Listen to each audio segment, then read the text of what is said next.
is also referred as contraceptives. ठीक है. What is the meaning of contraceptives? It will prevent, हाँ, ये क्या काम करता है? It will prevent the unwanted pregnancy. ठीक है. अगर प्रेगनेंसी नहीं चाहिए तो उसको ये रोकता है, तो उसको हम क्या बोलते हैं? कॉन्ट्रासेप्टिव्स. ठीक है. अब कॉन्ट्रासेप्टिव्स का यूज क्या है, इसको क्यों लाया गया, इसका रीजंस मैंने आपको कल दिया था. In one word, to avoid overpopulation, है ना. ओवर पॉपुलेशन से बचने के लिए मोस्टली ये कॉन्ट्रासेप्टिव्स बनाए गए हैं. या फिर जिसको एक बच्चे हैं, दो बच्चे हैं, उसके बाद if they don't want pregnancy they can use this contraceptives. ठीक है. So what should be the basic what to say things about the contraceptive. से पहला बात कि it should be user friendly. ठीक है. फिर it should be easily available, तभी वो आसान होगा. It should be effective and it should be reversible. No और लीस्ट साइड इफेक्ट्स होने चाहिए. अगर साइड इफेक्ट्स होगा तो कोई भी उसको प्रिफर नहीं करेगा. No doubt, let me tell you कि कॉन्ट्रासेप्टिव्स में जो भी जेल्स होते हैं या जो टैबलेट्स है होते हैं, they do have side effects. ठीक है. मैकेनिकल जो भी कॉन्ट्रासेप्टिव्स है उसमें साइड इफेक्ट्स नहीं होते हैं. बाकी के जो जेल्स होते हैं, दवाइयां होती हैं, उसके अंदर होते ही हैं साइड इफेक्ट्स. अच्छा. Now next thing is it should not interfere the sexual drive और डिजायर और the act of the users. ठीक है. चलो, now let us learn about the different methods. So there are different methods. सबसे पहला है natural और traditional method. Barriers में using some of like this things. IUDs. एक बार 2-3 साल पहले आईयूडी का फुल फॉर्म पूछा था बोर्ड एग्जाम में 1 मार्क के लिए. तो बच्चे लोगों ने पता नहीं क्या क्या लिख के रखा था, international union of something something. So please ये याद रखो, आईयूडी का full form is intra uterine device. ऐसा डिवाइस जो यूट्रस के अंदर इस्तेमाल होता है. सो इंट्रा यूटराइन डिवाइसेस. दवाइयों को हम बोलेंगे ओरल कॉन्ट्रासेप्टिव्स. ओरल मींस जो हम ओरली खाते हैं. देन इंजेक्टेबल्स होते हैं कुछ. और परमानेंट मेथड में आता है सर्जिकल मेथड. ये ऊपर के जितने हैं 1, 2, 3, 4 एंड 5, ये जितने भी हैं, ये सब क्या है? टेम्पररी मेथड्स हैं. So I can say that the contraceptive has 2 different types, as a temporary method and a permanent method. Temporary method में नेचुरल ट्रेडिशनल मेथड आएगा, बैरियर्स आएंगे, आईयूडीज आएगा, ओरल कॉन्ट्रासेप्टिव्स एंड इंजेक्टेबल्स आएंगे. और permanent method में क्या आएगा? Surgical method, या फिर जिसको हम स्टरलाइजेशन बोलते हैं. So you have to learn each and everything in detail. So let us first learn temporary method का फर्स्ट वन, नेचुरल मेथड या ट्रेडिशनल मेथड, या फिर उसको आप क्या बोल सकते हो? नेचुरल को आप ट्रेडिशनल मेथड भी बोल सकते हो, सेफ पीरियड भी बोल सकते हो, रिदम मेथड भी बोल सकते हो, बहुत सारा इसका नाम है. अच्छा, तो नेचुरल या ट्रेडिशनल मेथड क्या है? Let us first see this, then you will understand. Avoiding chance of ovum and sperms meeting. It includes periodic abstinence. मतलब क्या? Avoiding coitus. कोइटस का मतलब यू नो, सेक्सुअल इंटरकोर्स को कोइटस बोलते हैं. From day 10th to day 17th of the menstrual cycle. Why? Tell me why. If coitus has been avoided from 10th day to 17th day, then how the conceptions can be prevented? Anyone tell me what happens during 10th to 17th day of the menstrual cycle? Anybody of you can unmute and tell me. menstrual cycle के 10th day से 17th day पे ऐसा क्या होता है? which phase of the menstrual cycle take place and ये particular period में? Yes, anyone? You can write down in the chat box or you can unmute yourself and tell me the answer. Yes, jaldi. Phase. हाँ? Ovulation. Yes, ovulation. और ovulation कौन से दिन होता है? 14th day. 14th day. और उसके पहले, ओव्यूलेशन के पहले क्या होता है? Follicular phase. यस, फॉलिक्यूलर या फिर पॉलीफरेटरी फेज, करेक्ट। तो पॉलीफरेटरी फेज में क्या होता है? There is a formation of egg, correct है ना? ब्रीडिंग फेज के बाद तुरंत क्या स्टार्ट हो जाता है? एग फॉर्मेशन शुरू हो जाता है। और 14th डे पे हाँ क्या होता है? एग रिलीज होता है। तो हमने क्या सेफ पीरियड दिया, मतलब अनसेफ पीरियड क्या दिया है? From 10th day to 17th day. क्यों हमने 10th डे टू 17 दे दिया है? Because that depends upon the female का हार्मोन लेवल, हाँ, cycle, how it is working and all.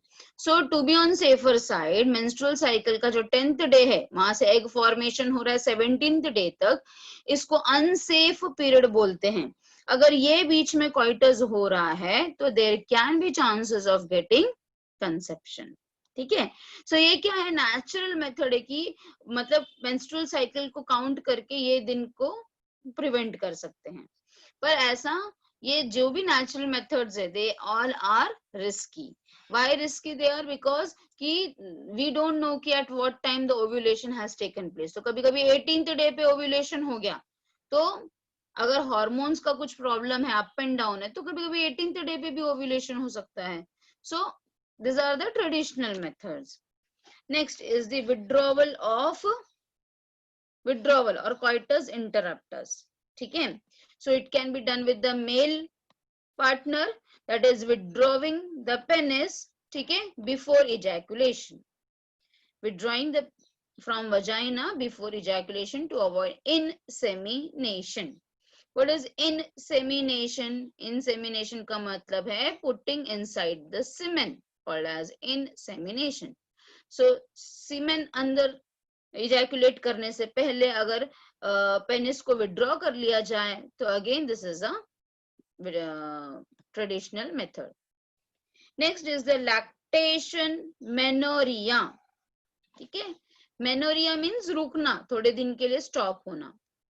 So lactation का मतलब क्या है? You know that breast feeding, when the mother is doing lactation, ठीक है, आफ्टर पार्चुरेशन, पार्चुरेशन होने के बाद लैक्टेशन शुरू हो जाता है। तो as I've told you earlier, during lactation, prolactin hormone is at the highest peak. तो जब भी ब्लड के अंदर प्रोलैक्टिन हार्मोन होगा तो एफएसएच हार्मोन स्टिमुलेट नहीं होगा। तो अगर एफएसएच हार्मोन स्टिमुलेट नहीं होगा तो एग फॉर्मेशन नहीं हो पाएगा। करेक्ट है। तो ये भी एक ट्रेडिशनल मेथड है कि जब तक माँ ब्रेस्ट फीडिंग करती रहती है, yes, when she is feeding the young one, ठीक है, उस वक्त अगर कोइटस हुआ भी तो भी प्रेगनेंसी नहीं होती है। क्यों नहीं होती है? बिकॉज एग फॉर्मेशन नहीं हो रहा है। और एग फॉर्मेशन क्यों नहीं हो रहा है उसका कारण मैंने अभी आपको बताया। क्यों नहीं एग फॉर्मेशन होता है? क्योंकि प्रोलैक्टिन हार्मोन जब बॉडी में ज्यादा होता है, ब्लड में ज्यादा होता है, उस वक्त एफएसएच हार्मोन सिक्रीट नहीं होता है। ठीक है। इसके लिए this is also one of the traditional method. So it is a prevention of conception by breastfeeding the child, है ना? Ovulation and cycle do not occur. हाँ, ओव्यूलेशन तो दूर की बात है, पॉलीफरेशन भी नहीं होगा, एग फॉर्मेशन भी नहीं होगा, यस, होता ही नहीं है during the period of lactation. It has no side effects. No, obviously it does not have any side effect. It is effective up to 6 months following the parturition. ऐसा नहीं है कि if the mother is lactating till 1 year then तब तक ये चीज लागू होगा। नो, आफ्टर 6 months है ना, अपने आप प्रोलैक्टिन हार्मोन धीरे धीरे धीरे धीरे कम होने लगता है। यस, तो जैसे ही प्रोलैक्टिन हार्मोन कम होगा, मिल्क सिक्रीशन भी थोड़ा कम हो जाएगा। It will not be as the earlier. So जैसे जैसे मिल्क सेक्रेशन कम होने लगेगा, प्रोलैक्टिन हार्मोन कम होने लगेगा, तो FSH hormone start hoga, and then that may also lead to that.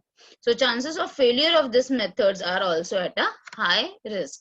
Again, the hormones we don't know, that depends upon female to female.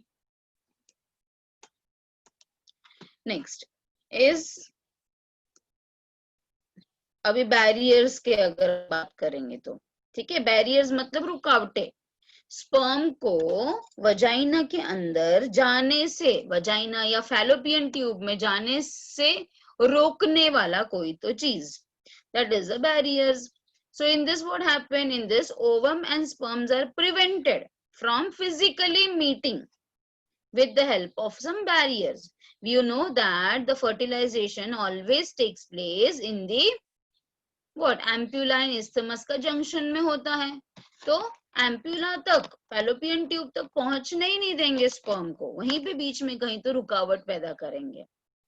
So the best one is the condoms.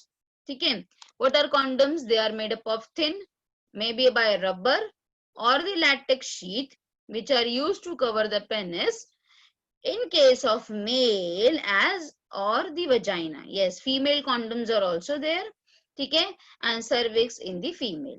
ठीक है, अगर mail condoms है तो वो penis को cover करेगा, और अगर फीमेल कॉन्डम्स है तो वो सर्विक्स को कवर करता है, वजाइना एंड सर्विक्स को कवर करता है.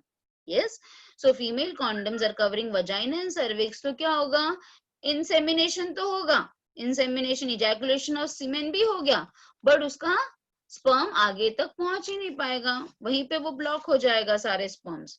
So just before coitus, this condoms are being applied so that the ejaculated sperm could not enter into the female reproductive tract. अच्छा, अब condoms में अगर हम बात करेंगे तो निरोध जो है, it's a popular brand of condom for the male. ठीक है, condoms are very popular because it protects the user from any of the sexually transmitted diseases and the AIDS. It is disposable. ठीक है, it can be self inserted and thereby give privacy to the user.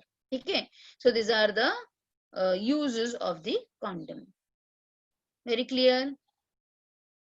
चलो next barriers देखते. You can see over here, this is the male condom and नीचे वाला B वाला diagram is the female condom.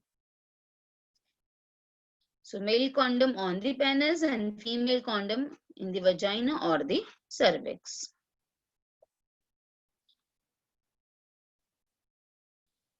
Next, barriers में और कौन से barriers आते हैं, तो आता है डायफ्राम्स, सर्वाइकल कैप्स और the valves. Again this can be applied by the females now.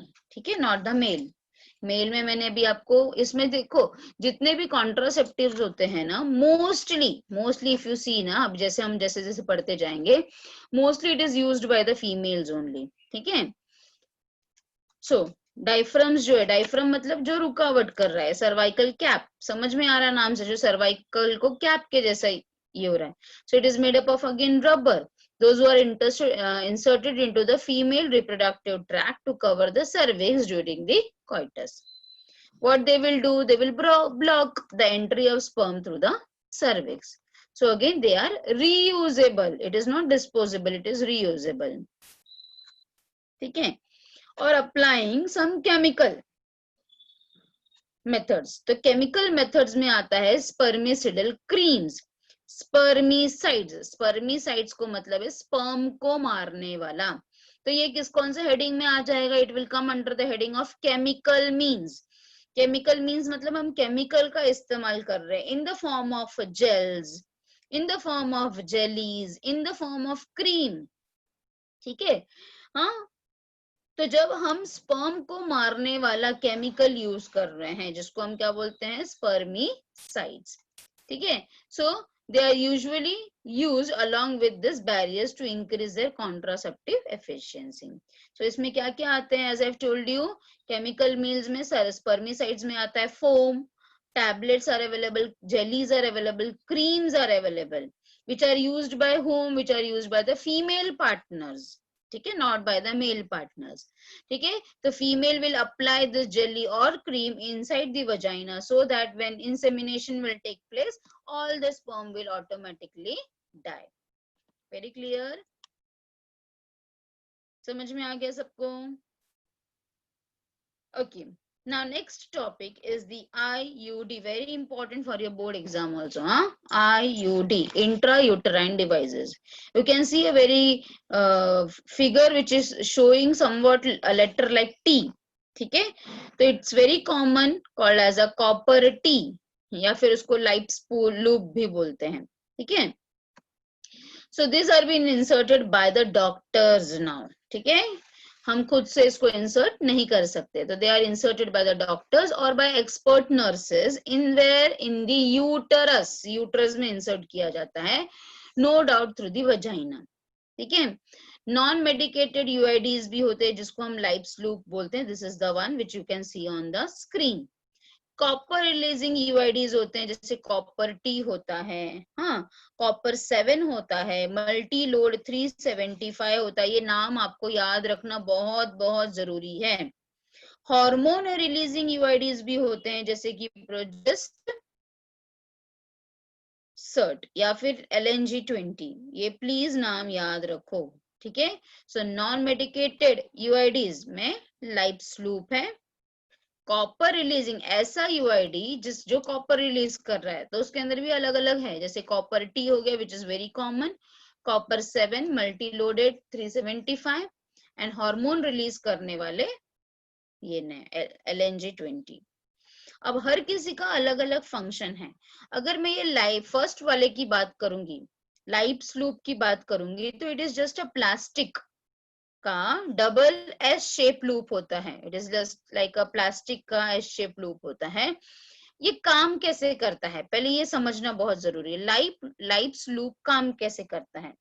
तो ये जब यूट्रस में इंसर्ट किया जाता है ना, तो ये क्या करता है, ये मैक्रोफेजेस को अट्रैक्ट करता है यूट्रस में, ठीक है। अच्छा, अब आपको पता है कि मैक्रोफेजेस क्या होते हैं, they are phagocytic in action. तो जब भी स्पर्म आएगा, ये मैक्रोफेजेस तो रेडी ही हैं, सारे स्पर्म को एनगल्फ कर देते हैं। तो this is how this life loop work. How it works, it is attracting the macrophages. So whenever the sperm will come, all the sperm will be, क्या होता है, मैक्रोफेजेस क्या करता है, they will all do the phagocytosis of the sperm and therefore the conception can be prevented. Second वाले की बात करते हैं, कॉपर रिलीजिंग की बात करते हैं। कॉपर एक ऐसा चीज है जिससे कि स्पर्म का मोटिलिटी कम होता है, यस। तो ये जो कॉपर रिलीजिंग, कॉपर का एक टी शेप का जो लूप है, जब यूट्रस में इंसर्ट किया जाता है तो it is continuously releasing copper. अच्छा, ये जो कॉपर है जब स्पर्म इंसेमिनेशन होगा तो स्पर्म की मोटिलिटी को ये धीरे धीरे कम कर देगा, या फिर आप बोल सकते हो फर्टिलाइजिंग कैपेसिटी को कम करता है स्पर्म के, तो it work like that. Next is hormone releasing IUDs, ये कैसे काम करते हैं, तो ये हार्मोन ऐसे रिलीज करते हैं जिससे कि स्पर्म का ये नहीं हो सकता, मतलब जाइगोट फर्टिलाइजेशन का उसका जो पावर है वो सप्रेस हो जाएगा, या फिर it will delay the pregnancy for longer time, ठीक है। बट ये इसका यूज करना, जो हार्मोन रिलीजिंग यूआईडीज है ना, इसके बहुत ज्यादा, ये तीनों के बहुत ज्यादा ड्रॉबैक्स हैं। In fact it may lead to haemorrhage, infection, बहुत सारे ड्रॉबैक्स होते हैं इसके, ठीक है। एक्सेसिव ब्लीडिंग होने लगता है फीमेल को, बहुत सारे ड्रॉबैक्स है इसके। In fact it is been told that कि ज्यादा अगर ओरल कॉन्ट्रासेप्टिव या फिर यूआईडी ज्यादा यूज किया तो it may also lead to the cervix cancer, ठीक है। Now UID increases the phagocytosis of the sperm, ठीक है, within the uterus, and copper ion releasing suppress the sperm motility and fertilizing capacity of the sperms, ठीक है। So hormone releasing UIDs, it will make the uterus unsuitable for implantation and cervix hostile to the sperm. And UIDs are ideal contraceptives for female who want to delay the pregnancy or space between the children.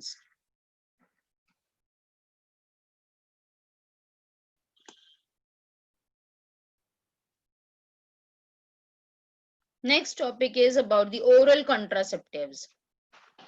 Oral contraceptives means जो tablet के form में लिए जाते हैं। Again, a very important question for your board exam. जितने भी oral contraceptives होते हैं, either they are the combination of the combined hormones or they may be a single hormone. Please याद रखो और दिमाग में फिट करो. So oral administration will be either of only the progesterone hormone or It is a combined pill which is containing the progesterone as well as estrogen combination in the form of pills. So again, there are different categories of pills now. The pills are taken daily for 21 days, starting within the first 5 days of menstrual cycle, after a gap of 7 days, during which menstruation occurs.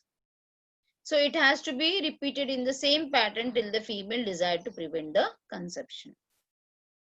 Now, what is the problem of these pills? As you know that no doubt it will control this, but you can see that it is the hormone ka pills.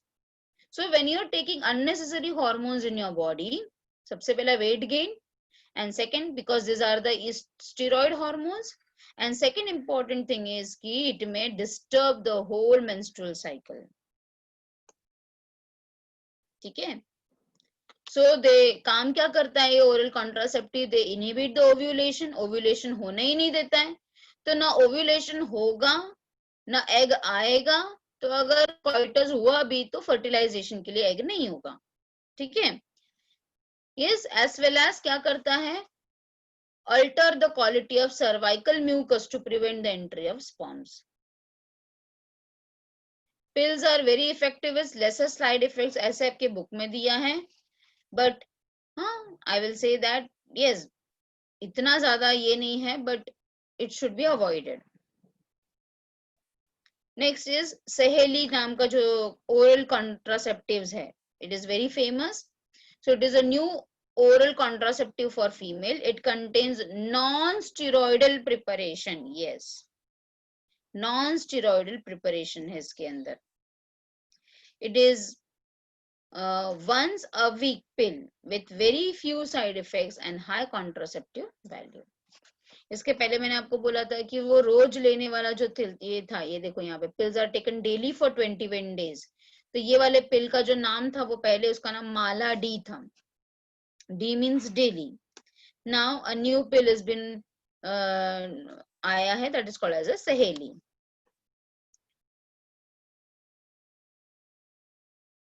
And Saheli is a part of a national family program. ठीक है?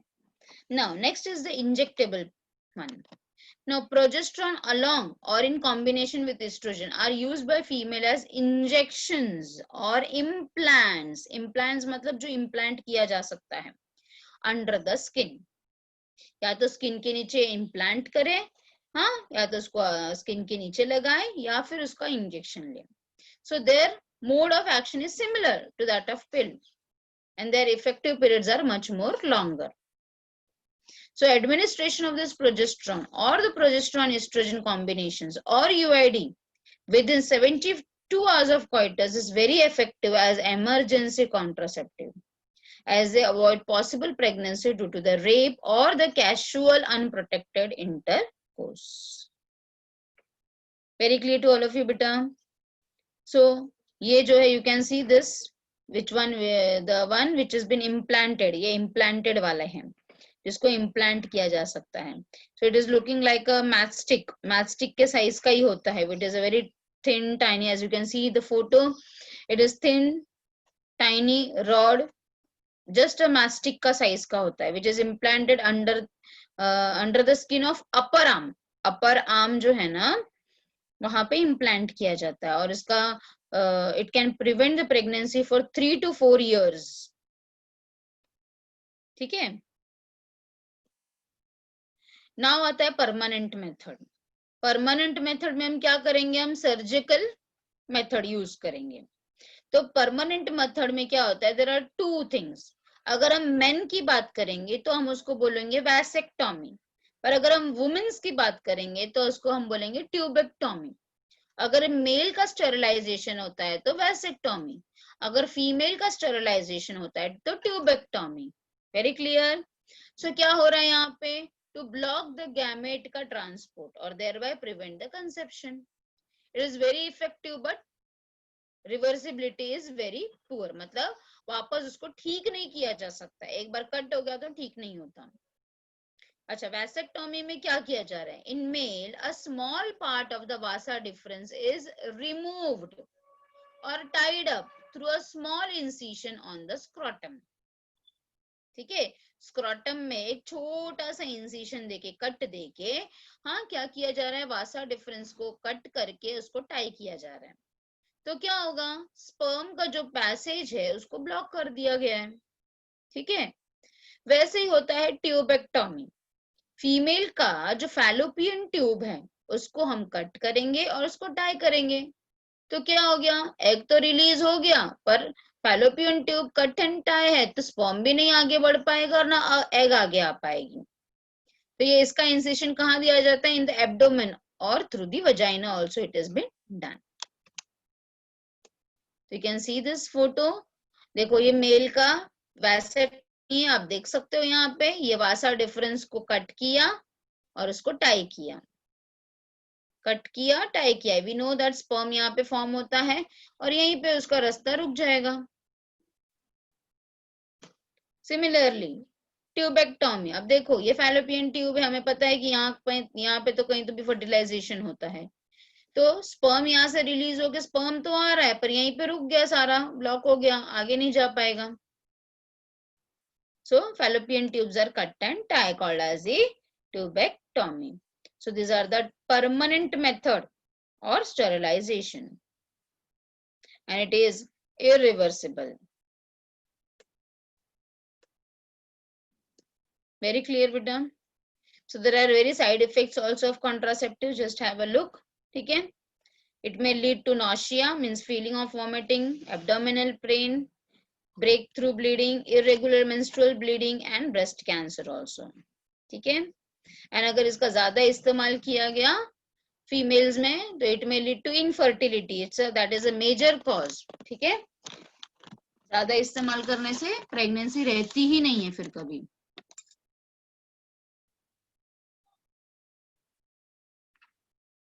Next topic which you have to learn is the medical termination of pregnancy, जिसको हम commonly MTP बोलते हैं। MTP, MTP का मतलब है in simple term it is abortion. ठीक है, but under the doctors guidance, that is called as a medical termination, मतलब डॉक्टर के परमिशन से टर्मिनेट किया हुआ pregnancy, that is induced abortion भी आप इसको बोल सकते हो, मतलब जानबूझ के कराया गया अबॉर्शन। एक तो अबॉर्शन होता है जो अपने आप हो जाता है, पर यहाँ पे जानबूझ के कराया गया अबॉर्शन है, इसलिए इसको हम MTP बोल रहे हैं, या फिर आप इसको इंड्यूस्ड अबॉर्शन भी बोल सकते हो। ये क्यों जरूरी है, सबसे पहला बात कि MTP अनवांटेड प्रेगनेंसी में किया जाता है, जैसे कि फॉर एग्जांपल किसी के पास 2-3 बच्चे हैं और फिर भी कोई फीमेल प्रेग्नेंट है and she does not want the child, तो वो कंडीशन में MTP कराया जाता है, that is unwanted pregnancy, number 1। Second चीज इज, अगर जो बच्चा वूम में है, if it is having any sort of genetical problem or any defective in the fetus, in the development of the fetus, अगर बच्चे के डेवलपमेंट में हमें पता चल रहा है सोनोग्राफी करके, ब्लड टेस्ट करके कि कुछ डिफॉर्मेलिटीज है, तब भी MTP किया जा सकता है।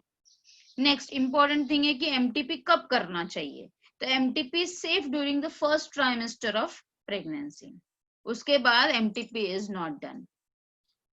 ठीक है, very clear.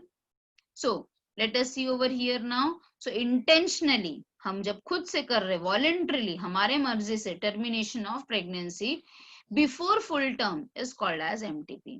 As I told you, it is been done in the first trimester, first 3 months में ही किया जाता है।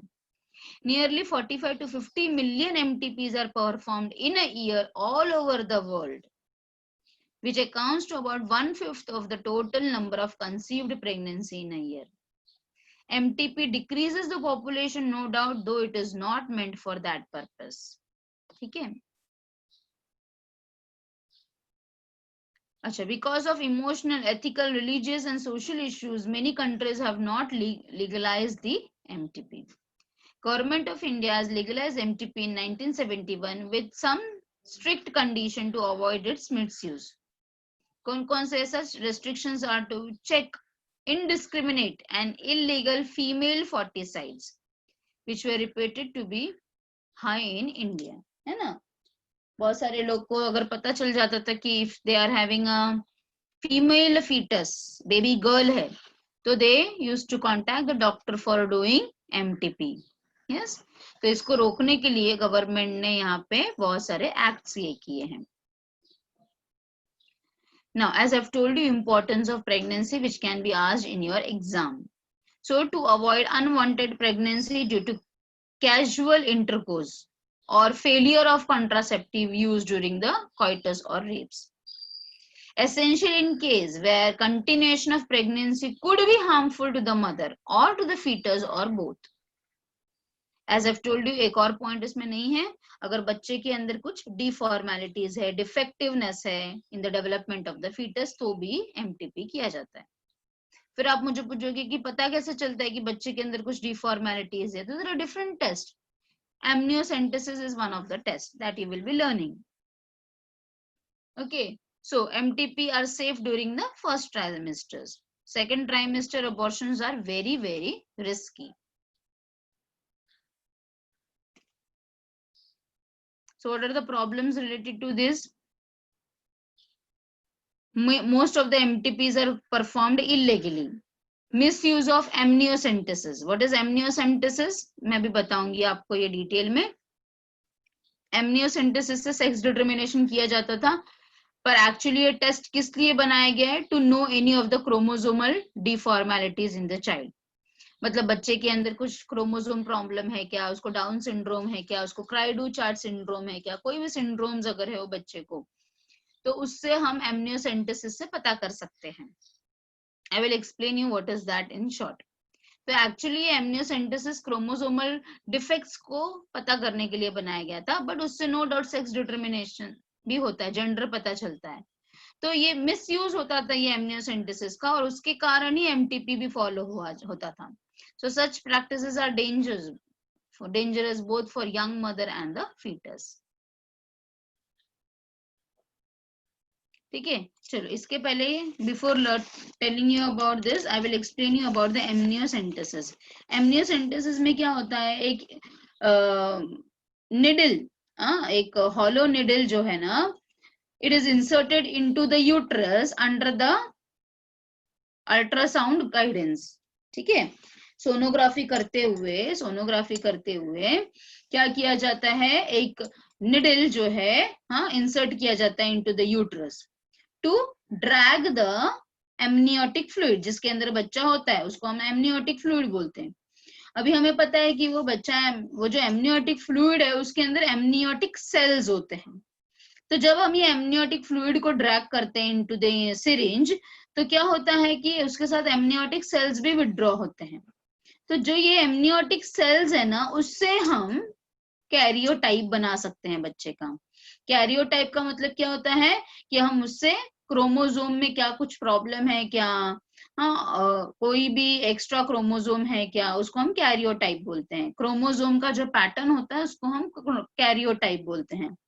तो बच्चे का कैरियोटाइप उससे बन सकता है, और उससे पता चल सकता है कि बच्चा नॉर्मल है, कि उसके अंदर कुछ डिफॉर्मेलिटीज है, कुछ क्रोमोसोमल प्रॉब्लम है, कि जेनेटिक प्रॉब्लम है, ऐसे सब हम पता कर सकते हैं ऑफ अनबॉर्न चाइल्ड का. ठीक है, so this is what is called as amniocentesis process. Very clear, समझ में आ गया ऑल ऑफ यू? यस, और इसी के लिए एमनियोसेंटेसिस के वजह से लोग क्रोमोसोम डिफेक्ट तो नहीं पता करते थे, सिर्फ जेंडर ही पता करते थे. इसके लिए गवर्नमेंट ने अभी PNDT एक्ट लागू किया है. ठीक है ना? What is that PNDT act? Do you know, anybody of you know what is PNDT act? Anyone PNDT act के बारे में कभी सुना है? हाँ या ना तो बोलो. सिर्फ चुप्पी चाप बैठे, पता नहीं सब सो ही रहे हैं कि क्या, मैं अकेली बड़बड़ कर रही हूँ क्या? ये स्टूडेंट्स, अरे आकांक्षा, आमला, कईजान, तुम लोग हो कि नहीं? है मिस. है मैम. कितना टाइम लगता है तुम लोग को रिस्पॉन्स देने के लिए? जब तक नाम नहीं लूंगी तब तक बोलोगी नहीं. What is PNDT act? Prenatal gender screening. क्या क्या क्या?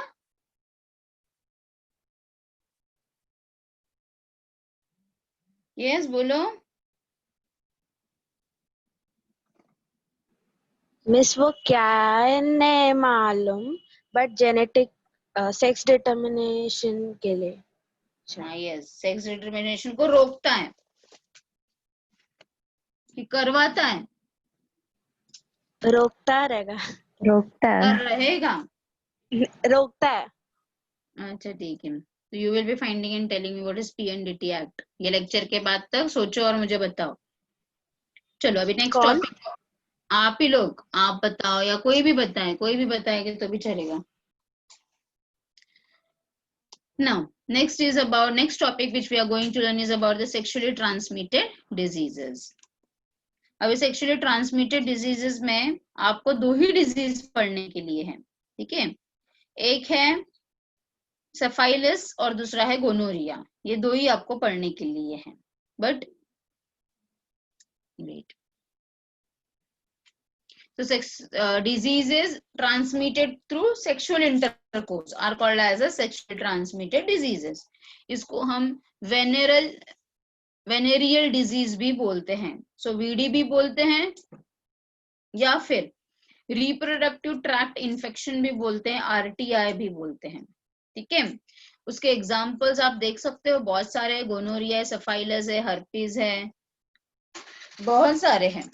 बट आपको पढ़ने के लिए सिर्फ दो ही है, that is the syphilis and gonorrhoea with a difference.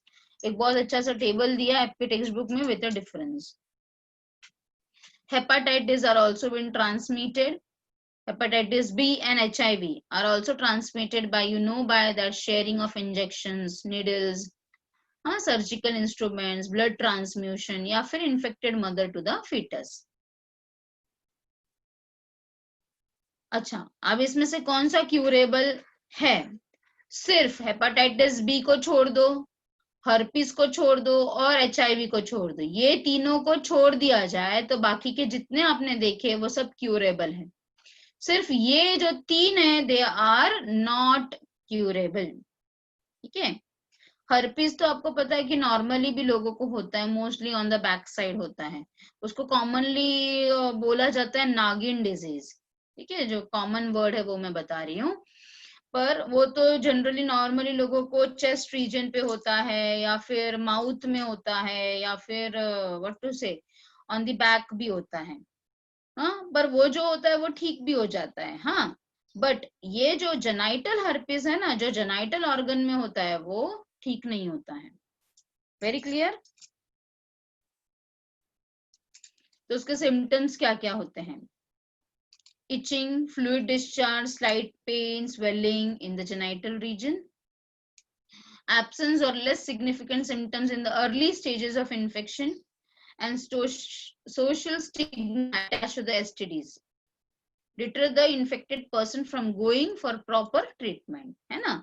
जिसको एसटीडी का प्रॉब्लम रहता भी है वो थोड़ा शर्माते हैं, मतलब जो साइंस बैकग्राउंड से नहीं है तो वो क्या करते हैं, they feel shy to discuss all this things. अभी देखो, you are all are having this topic for you also, I have इतने साल से पढ़ाते पढ़ाते, but yes obviously this topic has some shy part also, कि बच्चे के सामने आपको एक दूसरे से डिस्कस करने में शर्म आती है। तो बहुत सारे ऐसे लोग हैं जो डॉक्टर के पास जाने के लिए भी शर्माते हैं, if they are having some problems also. तो जिसकी वजह से क्या होता है, कॉम्प्लिकेशंस बढ़ जाते हैं। So it may lead to the pelvic inflammatory disease, मतलब पेल्विक रीजन में पूरा स्वेलिंग आ जाता है। अगर कोई प्रेग्नेंट है तो उसका अबॉर्शन हो जाता है, स्टिल बर्थ होता है, मतलब कि मरा हुआ बच्चा पैदा होता है, एक्टोपिक प्रेगनेंसी होता है, मतलब फॉल्स प्रेगनेंसी होता है, इनफर्टिलिटी का प्रॉब्लम है, और that may lead to the cancer also.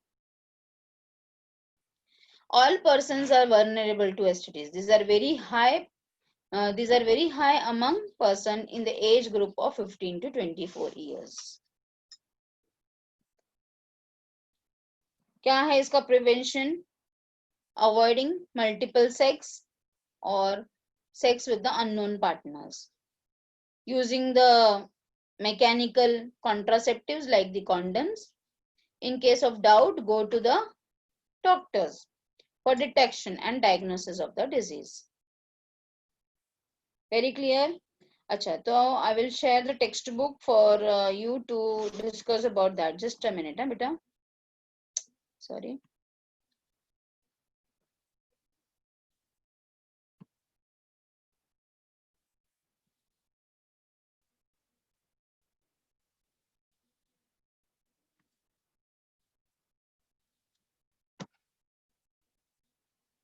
देखो आपके टेक्स्ट बुक में ये दिया है, अच्छा सा टेबल दिया है for the distinguish between syphilis and gonorrhoea.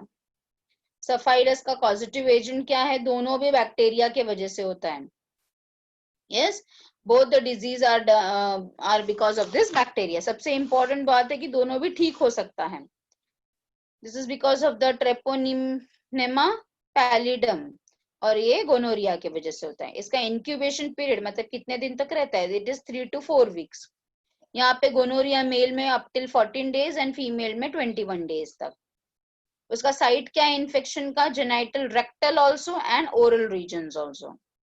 और यहाँ पे urinogenital tract, rectum, throat and eye also. मतलब ये जो गोनोरिया है, ये bacteria, it not only infects the genital tract but it may also infect the throat. इसके वजह से थ्रोट इन्फेक्शन भी होता है और आई इन्फेक्शन भी होता है. इसके सिम्टम्स क्या क्या है? Yes, again 1 year board exam में पूछा था व्हाट इज कैनक्री. तो बच्चे लोगों को लगा था कि ये कैनक्री क्या है, आउट ऑफ सिलेबस क्वेश्चन पूछा है.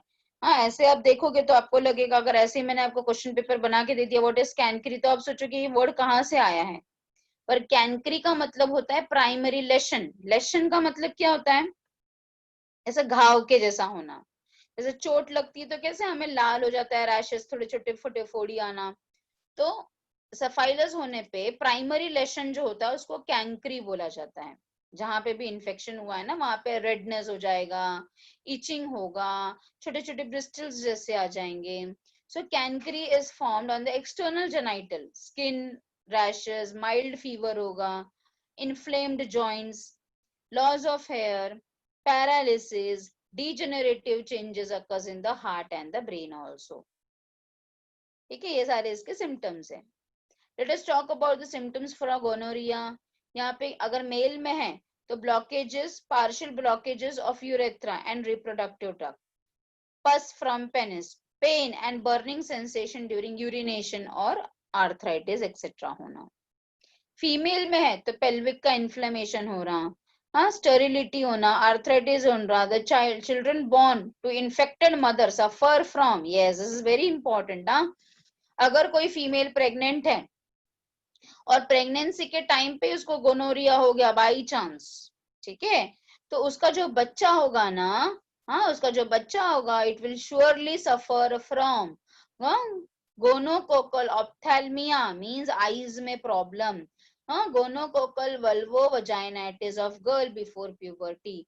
मतलब अगर she is conceiving a female child तो वो she will have this vulvovaginitis, means उसका वजाइना ऑलरेडी स्वेलिंग ही रहेगा ऑफ गर्ल बिफोर प्यूबर्टी. और अगर मदर है तो उसको जो बच्चा होगा, ऑप्थेल्मिया का मतलब क्या होता है? आईज. सो आई इन्फेक्शन के साथ या आई में कुछ डिफॉर्मेलिटीज के साथ ये बच्चा पैदा होगा if a pregnant woman is having gonorrhoea. Now preventive measures क्या है? Education about sex practices, sex hygiene, avoiding sex with unknown partners or multiple partners, हाँ, using condom during coitus. इसका भी सेम चीज है, सेम प्रिवेंटिव मेजर्स है. और इसको ठीक कैसे किया जा सकता है? क्योंकि ये बैक्टीरियल इन्फेक्शन है तो we know that bacterial infections can be treated with antibiotics. तो इसका एंटीबायोटिक कौन सा है? पेनिसिलिन. पेनिसिलिन कहाँ से आता है? You know it's a fungus से ऑब्टेन किया जाता है. एंड यहाँ पे सेफिक्सिन. समझ में आ गया बेटा?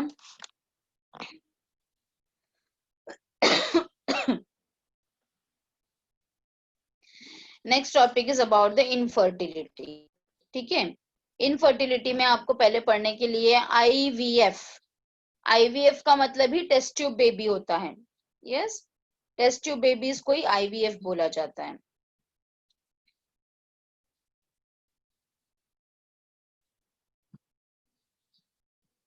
ओके, नाउ इनफर्टिलिटी या फिर जिसको हम बोलते हैं assisted reproductive technologies, art. Art भी बोला जाता है इसको, इनफर्टिलिटीज को ठीक करने के लिए। असिस्टेड मतलब असिस्ट किया जा रहा है for reproductive technologies. Now infertility के बारे में तो you know that if a female is not able to conceive, there can be problem with the male side, there can be problem with the female side. So it is the inability of a male or a female to produce the children is called as infertility.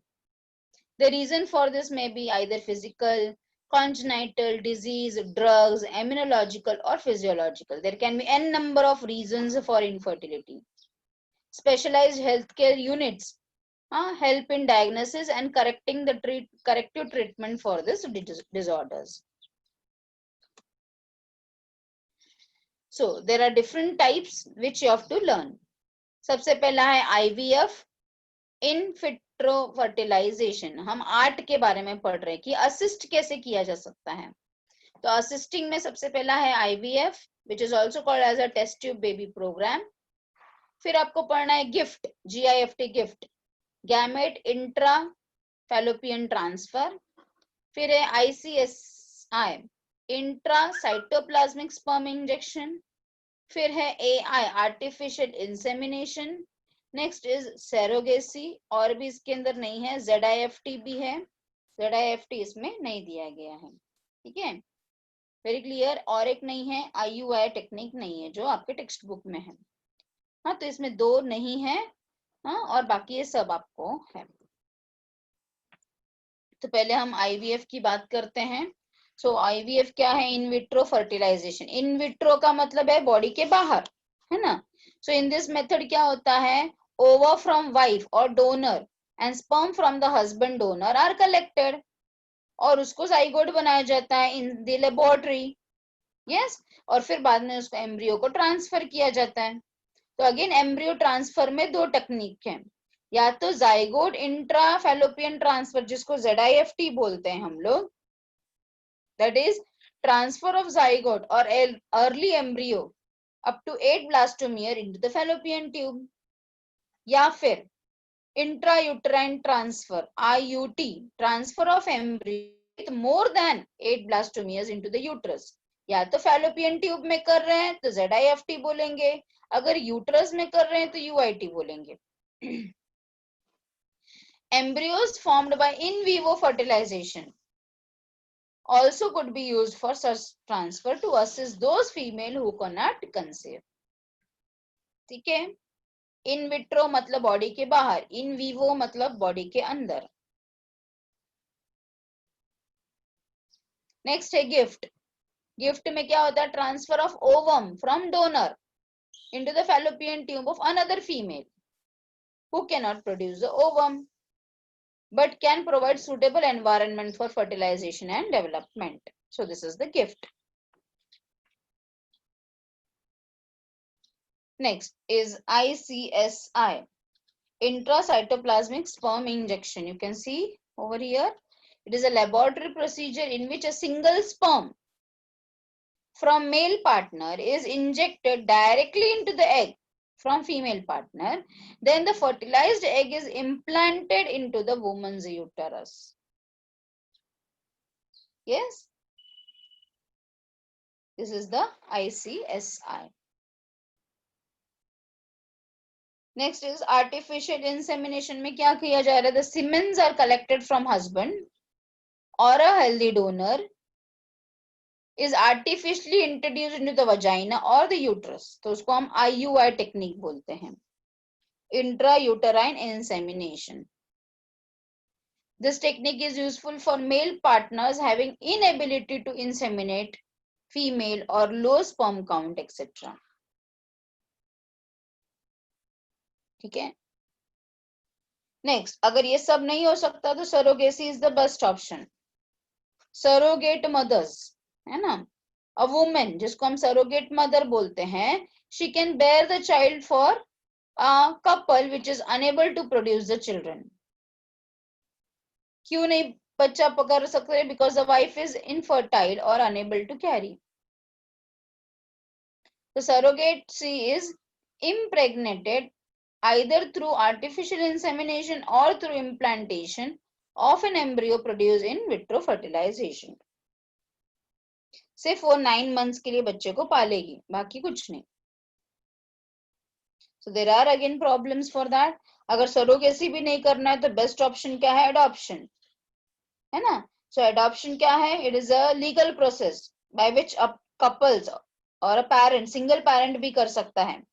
Single parent is also having a legal right to take responsibility of the child and taking the bringing और biological child उसको हम बोल सकते हैं, भले वो ये नहीं रहेगा तो.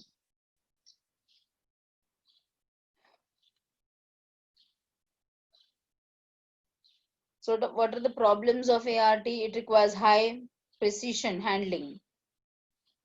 It's very expensive. Yes, emotional, religious and social problems इसमें बहुत रहते हैं. लोगों को सरोगेसी नहीं चाहिए रहता है, लोगों को अडॉप्शन नहीं चाहिए रहता है, लोगों को IUI अलग लगता है. ठीक है, ये सारी चीजों के लिए, as I've told you, legal adoption is one of the best method for couple looking for parenthood.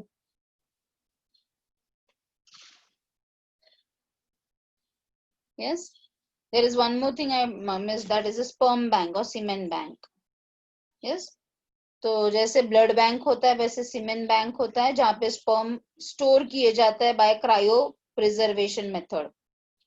Cryo preservation method, as I've explained you earlier also, that is keeping the sperm at a very low temperature. ठीक है, तो उसमें बहुत सालों तक sperm को store किया जा सकता है.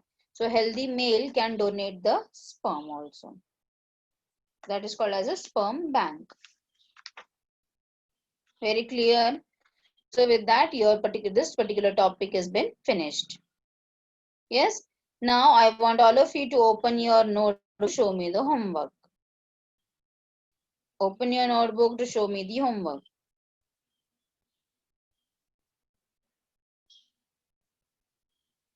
Fast. All of you can open the notebook at the same time. Yes, I can see. मैं सबका नाम नहीं लूंगी, but yes, I can see all the notebooks. Correct. Everyone. Good. Very good.